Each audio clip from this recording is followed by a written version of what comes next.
Boys, and for the 0.1% of you that are female, welcome back to the channel. Today we're going to be doing the inner and outer tie rods. Let's get into it. Here's the stuff you're going to need. You see you've got inner tie rods and outer tie rods. The amount of grease that the factory gives you in Turkey, I'd like to consider that adorable and insufficient. Here's what it looks like when you spread it around a little bit. Regardless, that appears to be moly grease, and I've pillaged the workshop, sorry boss man, for some moly grease as well, so that'll take care of that. Here's the tools you're going to need. You're going to want some gloves, whether you like it or not, because this is not a real YouTube video unless you use these stupid orange gloves. This is the proper doohickey that does the stuff. What's neat about these is that it's a horseshoe that keys in there, but it keys in here. You can use a pipe wrench. If you use one of those aluminum ones, you're a pansy. Just use the cast steel one. Put some chest hair on you. You can also use a big adjustable, little cheapy one. Nothing too scary. If you're a brand snob, that's got some oomph behind it. You'll want one of these and your local favorite BFH. Give it a good whale and it should pop off. Systems critical, be that as it may. Some thread locker. Again, brand doesn't matter. As long as it frickin' works, that's all you gotta care about. You don't gotta spend a ton of money. Just whatever works, works. You're gonna wanna use this on your inner tie rods where it interfaces with your steering rack. Lastly, and surely not leastly, a can-do attitude and a cup of joe goes a long way. Now, one last thing.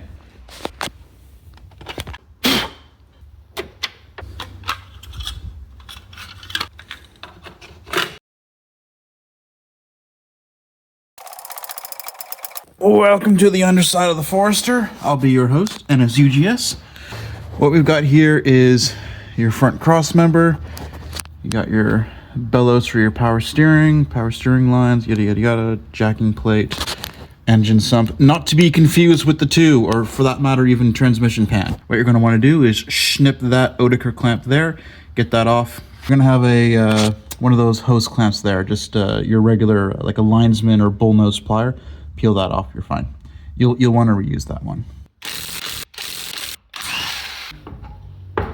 I'm only going to show you just doing this side, partly because there's more space on this side of the garage, but it's quite literally the exact same left to right. And if you can't do it once, what makes you think you can do it twice?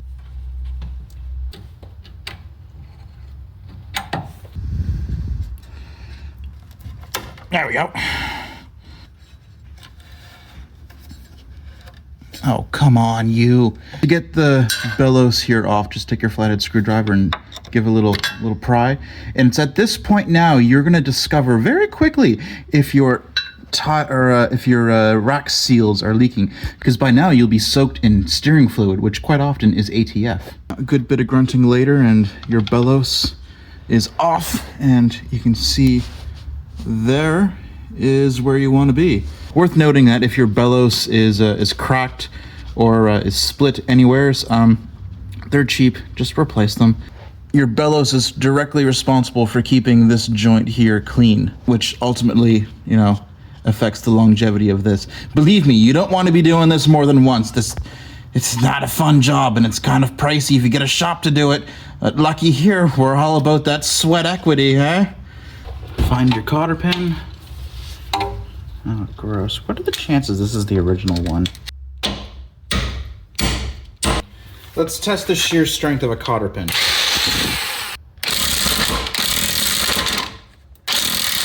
At the expense of mushrooming this, although at the expense of me not giving a crap. There we go.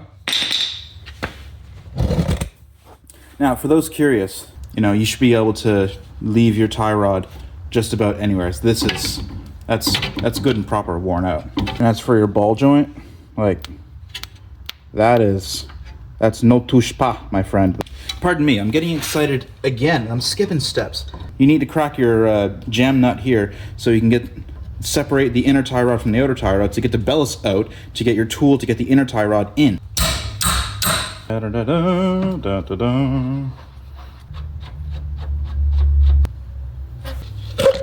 I'm no trained mechanic, as evident. However, I am an aficionado of Newtonian physics, and you know, if you apply a force when your inner tire, or when your steering rack's way the hell out here, you're just applying a torque at the fulcrum in there, and I don't want to hurt the steering rack. Those are expensive and they're a pain in the butt to replace. So I'm gonna go to the other side and suck that all the way into the other side and stick the tube in over here, and so to, you know, apply the force nearest the fulcrum. Maximum torque is applied at 90 degrees. Oh my goodness. You'll have to excuse me for the 30-minute jump cut. The fancy dancy tube tool? Yeah, nah. Good old-fashioned adjustable. One that actually fits. Big chunkaroo over here didn't fit. This one did. Saved the day. I am Brutus, buster of all nuts. It's at this point where you need to match the shoulder here, because this is the only valid datum point. Here, make sure that's near enough identical. And then make sure that your ball joints are near enough perpendicular to the ground. Do your best, take it to an alignment shop, they'll take care of you. This is the best that I can do with the tools I have and the garage space that I have. And take your jam nut and line that up, or butt that up against your tie rod. Unthread your outer tie rod, and now you're free to install your inner tie rod. Don't forget your thread lock. Wait, hold on. Remember how I told you about the grease being insufficient? Well, now's your opportunity. Get yourself some molly grease and just jam some more in there. We need this to last.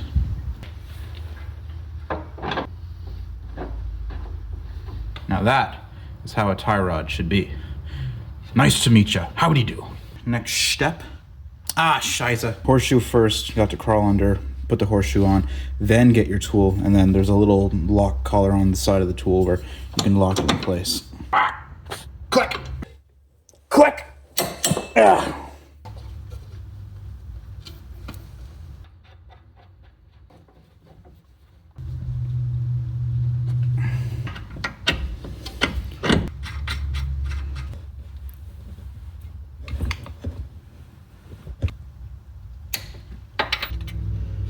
Yoink. One side, done. Now, if you've gotten this far, congratulations. You can do the other side. The other side's a little easier. You'll have to faff with the power steering lines on the passenger side, or at least the North American passenger side. Other than that, you have my blessing. Continue on to the other side. Other than that, I hope you learned something. I hope you have the confidence to get this done yourself. Have at her, and I'll see you in the next video. Oh, driving back from the alignment shop. Oh, the car drives so nice. Oh, look, no hands. Oh, lovely.